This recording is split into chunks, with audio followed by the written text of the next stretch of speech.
Listen up, readers. We have a treat for you on First Coast Living. We are joined by the owner of BookMark in Neptune Beach, Rona Brinlee, with her reading recommendations that will fill the reading appetite of even the most voracious reader. Welcome to the show. Wow, that was a mouthful. Well done. I worked on that for you because I don't know how you do it. I just look forward to you every month because you find the best books. Oh, it's always fun to come because I get to tell you all my favorites. So, yes. I'm going to start with The Faraway World. These are short stories, and you've probably heard me say this before, but I think they're the hardest things to write. You have 30 pages to capture my attention, give me characters I really care about, and this one does that. It's about migration and the desperate need to get away from somewhere, and then maybe the desperate need to come back. Very and all the sacrifices you have to make. But these are stories that have lots of action in them, which short stories don't usually have. I mean, I was turning the pages trying to figure out what was going to happen. It was great, and then it was done, and I could go to the next one. So I love short stories. So that was great. The End of Drum Time, that's in a totally different time and place. It's 1851 in northern Scandinavia. I like the snow here, of course. Yes, today, yes, snow. We didn't have that, at least. You have Swedes and Finns and Laplanders who are herding reindeer.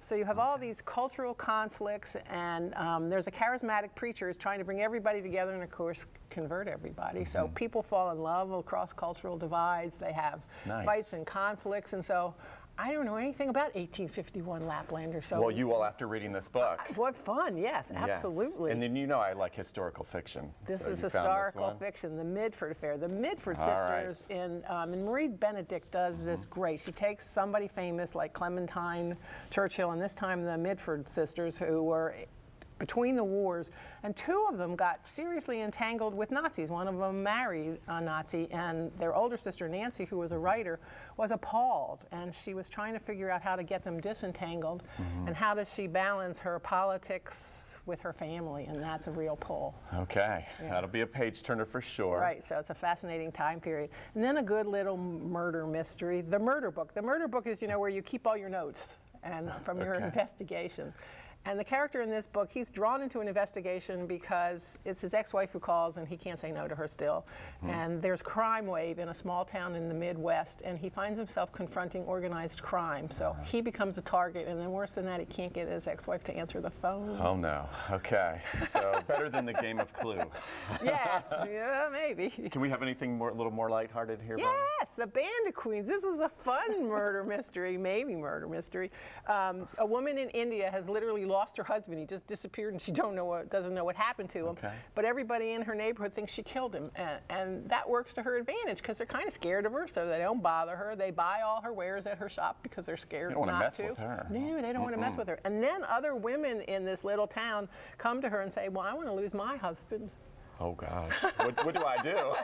How can you help me lose my husband? Okay, so I see there's a little dark humor. Little dark humor, yeah. A touch of humor in a murder mystery. One must laugh a little, you know. So. In this one, I noticed it said this is heavy. What's in your bag, Rona? I know it. The was Orchid Muse.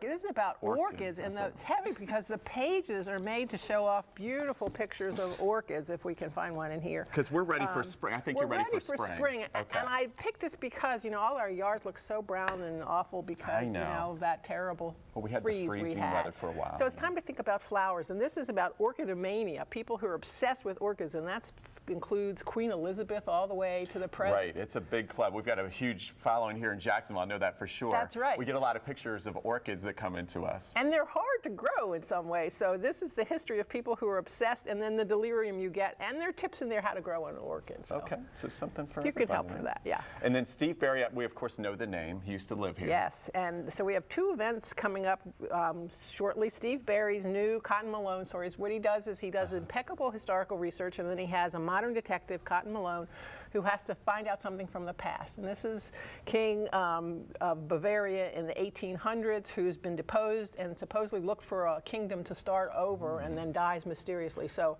we're trying to figure out where that new kingdom is and who owns that land. So okay, interesting. Yeah, that is a fun one. And last but not least, we should not be friends. Will Schwalbe, he's a great writer. He did the End of Your Life book club. He's an editor, and this is about a geeky kid in college who studied Greek and Latin who becomes best friends with a jock and a Navy SEAL. Wow. And don't judge a book by its cover. Right, so a good friendship of two opposites that became really good friends. And you couldn't get enough of that book there. No, it's So great. we should Human not be connection. friends. It's great. So something for everybody, I say. Yeah, did a great job. And of course, folks can find you at Neptune Beach. That's right. Right? Cute little bookstore there on the corner. I'd love just walking on the beach and then stopping by and Sure, seeing come you. to the BookMark anytime. We'd love to see you. Okay, well, thank you again, Rona. You've done it again. Another great selection of books here. It's always fun. Thanks. And of course, head to our website for more on this, and that is firstcoastliving.net.